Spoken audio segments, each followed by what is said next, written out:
well, what's self-esteem? It's a word.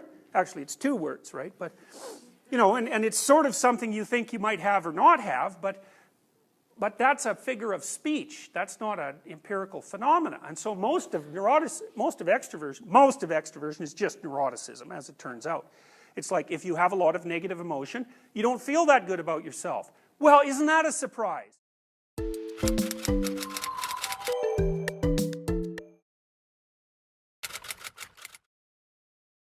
Here's some things I think don't exist. So if you're going to predict anything in the real world, here's some things not to use. I don't think self-esteem exists. There's really one scale. The Roman Taffarati made a self-esteem scale that's pretty good. But the standard one is the Rosenberg, and I can't remember how many items it has. 15 or something? Not enough items to really be reliable. I think there were, 25,000 published papers on self-esteem. Figure 10 grand a paper, which is, you know, a comparatively conservative estimation. So you can do the math. 25,000 times 10,000. So that's the total amount of research funding that's gone into looking at self-esteem. It's like, well, what's self-esteem? It's a word. Actually, it's two words, right? But, you know, and it's sort of something you think you might have or not have, but that's a figure of speech. That's not an empirical phenomena. And so most of extroversion is just neuroticism, as it turns out. It's like if you have a lot of negative emotion, you don't feel that good about yourself. Well, isn't that a surprise? You have a lot of negative emotion. You know, and if you want to fix it up a little bit, then you can also subtract positive emotion from that, because if you have a lot of negative emotion and you don't have a lot of positive emotion, so that's neuroticism minus extroversion, then your self-esteem is even lower. You know, and then maybe over time conscientiousness starts to make a bit of a difference, right? Because if you're conscientious and you work hard, you can start to see that that's paying off, and Taffarati's done some work that seems to sort of indicate that. But, you know, the first thing that happened is everybody went on a self-esteem bender, even though the measures were pretty appalling, and even though you could, you know, model it with the big five. And then one of the things that happened as a consequence of that was that the whole California school system started to teach students self-esteem.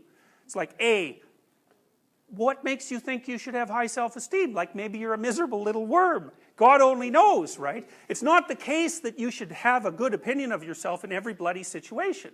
You know, what if you're a bully who pounds people out in the schoolyard? Bullies, by the way, do have higher self-esteem than normal. So because it's not like they're feeling bad about themselves when they pound you, they're feeling bad about you. And the best work, you know, the low self-esteem equals bully hypothesis, lots of people believe that, but if you read Dan Olweus, who's the world's leading authority on bullying and who's actually done something about it, what he says is that bullies have inappropriately high self-esteem, which is why they think they're in a perfectly good position to pound you out if you happen to be on the playground. So it's not like they're suffering from a, you know, neurotic weakness of self-image. It's quite the contrary. So anyways, in the California school system, they tried to teach kids self-esteem. And, you know, there's no evidence that you can do that first, because neuroticism is actually quite hard to shift. So, and if we knew how to treat it, well, hooray, everybody would be thrilled about that, but it's not easy. And second, there are people like, what's her name? Jean Twenge, she used to be a student of Roy Baumeister's, who claims that all that self-esteem training has just, you know, made younger people like you guys more, what do you call that? Narcissistic. Yeah, because the self-esteem becomes disconnected from the actual accomplishment, because you might hope, well, you'd sort of feel good. How good should you feel about yourself? Well, you know, you might say, well, you should grant yourself the right to exist like you do everyone else. You know, that's sort of like a basic human right. As a human being, you're valuable. And then maybe you should sort of think you're about as valuable as other people roughly think you are. That seems about right, right? So the right amount of self-esteem would be your perception of your value within the context of a group. It's got to be something like that.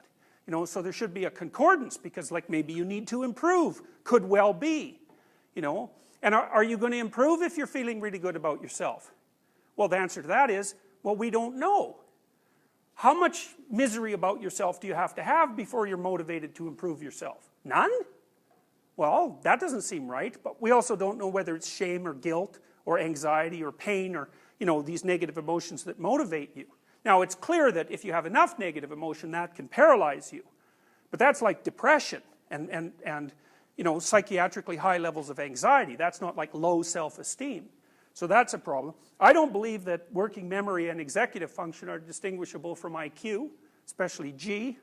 Our research, we've done a lot of it. I've factor analyzed a battery of 10 dorsolateral prefrontal tests given to 3,000 people. It's a very big sample. We haven't published this for a variety of reasons, but one factor comes out. You know, and Carroll's rule for IQ was you take cognitive tests, a bunch of them, you factor analyze them, you pull out the first factor, that's fluid intelligence. It's like, well, that's basically what we found. And so if you look at the correlation between each of the single tests and the first factor, it's only about 0.3 or 0.4. But that's also what you find in IQ tests. You know, each individual test only correlates with the aggregate at about 0.3. But if you aggregate enough of them, you get fluid intelligence, and it's just as solid as a rock. So, emotional intelligence, not only does that probably not exist, because it's agreeableness, you know how you always hear you need emotional intelligence to thrive in the workplace? It's like, turns out that's exactly backwards. Disagreeable people do better as managers in the workplace. So it's actually, if you lack emotional intelligence, you're more likely to be an effective manager. So an emotional intelligence is a great, you know, indicator of sort of pathology and psychology, because it was invented by a journalist. You know, you can't just have some word invented by a journalist and then go make a whole bloody, you know, enterprise out of it. You got to find out if it's really there. And there's not a lot of evidence that it is. And what does it mean anyways? Emotional intelligence. What does that mean? I can infer what you're feeling? Well, is that IQ? Like, are smart people better at that? Or like, am I mirroring you in some way? Or do I care for you? Like, maybe I can figure out exactly what you're feeling and I just don't give a damn. You know, is that still emotional intelligence? Well, I don't know, right? How would you separate that from sympathy or empathy? And what if you're oversympathetic to someone? Is that emotional intelligence? Like, maybe you feel way too sorry for your children. So it's like you're all empathetic and all that, but you're not doing them any good. Or sometimes you would be, but sometimes you should say, you know, quit whining, go the hell outside. Because that's the right response sometimes. So these things are not straightforward at all. And of course, emotional intelligence is generally measured with questionnaires. And we know the rule for questionnaires. What's the rule for questionnaires? That's right, exactly. It's measuring one or more of the big five, either well or badly. Okay. So, and as far as I can tell, that doesn't mean that personality has a 5-dimensional structure. I'm not making that argument, because who the hell knows? I don't think it does, likely, although it's very difficult to say. But what the big five theorists have really demonstrated, as far as I'm concerned, is that if you factor analyze questionnaires, what you get looks a lot like a 5-factor structure, and you can do that cross-culturally. And so I think we sort of nailed the question of how are questionnaires structured. So you can't just invent some new thing and term it something and then pretend it's something new without testing it against, and I would test it against IQ, because that bloody thing, we know, for example, IQ eats up most of the variance in disgust sensitivity scales. You'd think, well, why would IQ be related to disgust sensitivity? It's inversely related, by the way.